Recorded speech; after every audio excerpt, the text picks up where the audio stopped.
What's up, you guys? Thank you for clicking on this video. So as you can tell by the title, we have more in-hand images of Megatron and Widowmaker that I did not cover overnight. Because when I made that video, these images were not out. The YouTube video wasn't uploaded.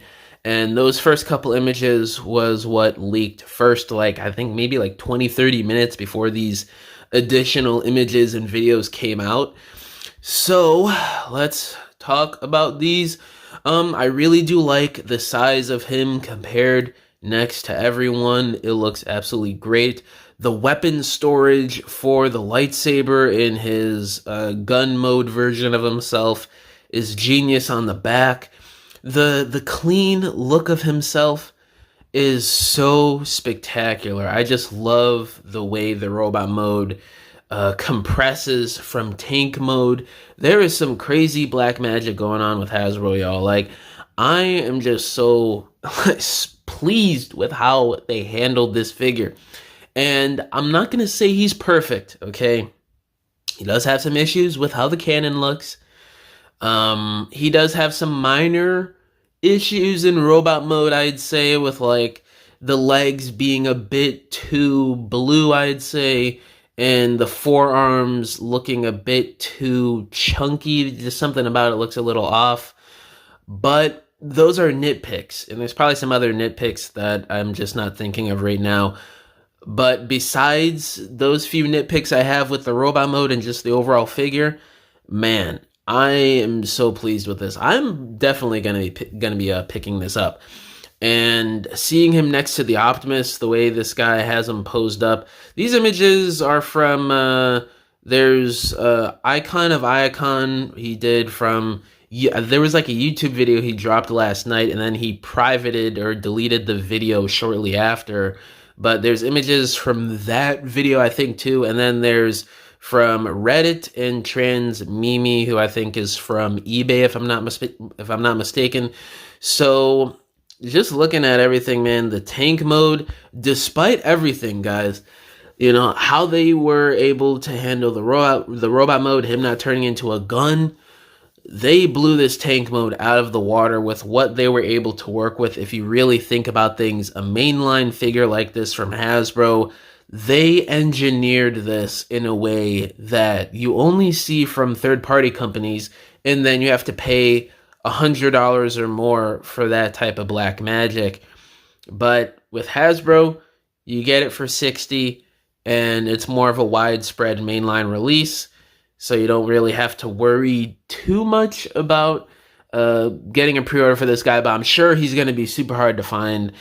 He's going to sell out quick. So whenever this guy drops, I'm assuming he's going to drop for pre-order in sometime this month, maybe in like a week or two. I think there's either going to be a live stream or Takara is going to reveal this guy in the coming weeks this month, and he's probably going to go up for pre-order maybe this month, or maybe during SDCC they may save this wave for then, because I'm pretty sure this figure and the rest of this upcoming Studio Series wave isn't dropping until like October or November of this year. So we just got to wait and see on the pre-order release window for this, but I'm sure it's coming up any day, any week now, because I heard that this Megatron arrived at US port.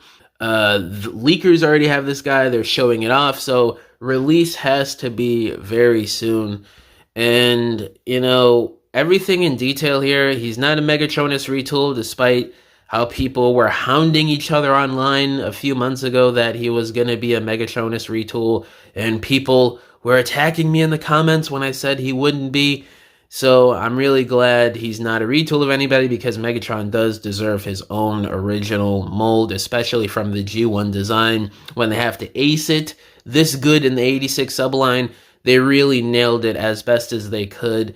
And I'm just excited for the debates over people, whether or not they liked him turning into a tank for this figure, or if he should have been a gun. This has been a discussion that is gonna go on for or that's been going on for like a year now, since we first got word he was going to be a tank. And now that he's officially leaked and revealed in full detailed images like this, guys, just prepare yourselves, if you're on the tank side for Megatron, to to maybe get into an argument or two online over this guy, because I've already seen it a little bit on Twitter, the discourse. I've seen it on Instagram, a little bit in YouTube comments on videos, and surprisingly, TFW is like the one that I've seen that brings it up the least, maybe.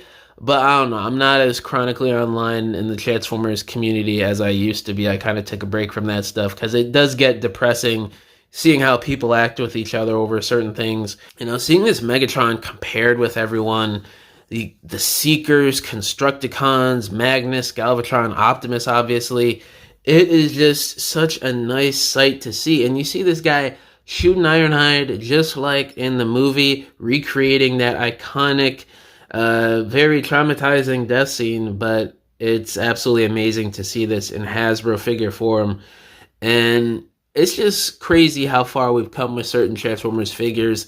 Now, it doesn't excuse that there's still issues with modern Transformers that I document well on this channel, but in certain areas, in terms of the accuracy and engineering on some of these figures, guys, like, we've come so far with how good these figures are now, some of them, and this Megatron is a perfect example of that.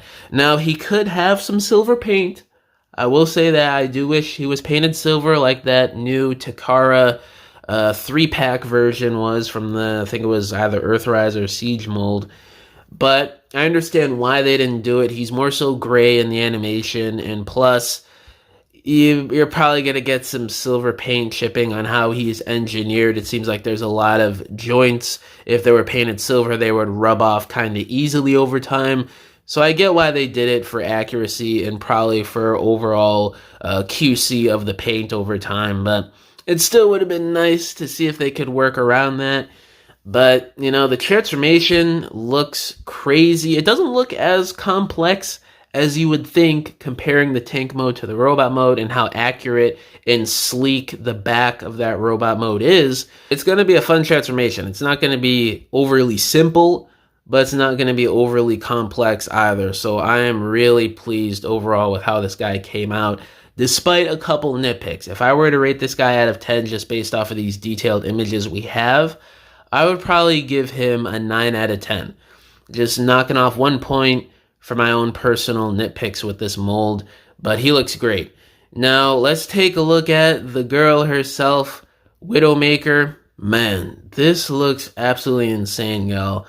I mean, I don't know how they were able to get this sleek of a design for her. Well, I do know it looks like they packed in a lot of the car mode on the lower legs, which does make sense, and it is a genius idea because you don't want that kibble taking up the body in the midsection ever. That ruins her silhouette and overall design that we've seen countless times before with many Studio Series Bayverse figures over the years.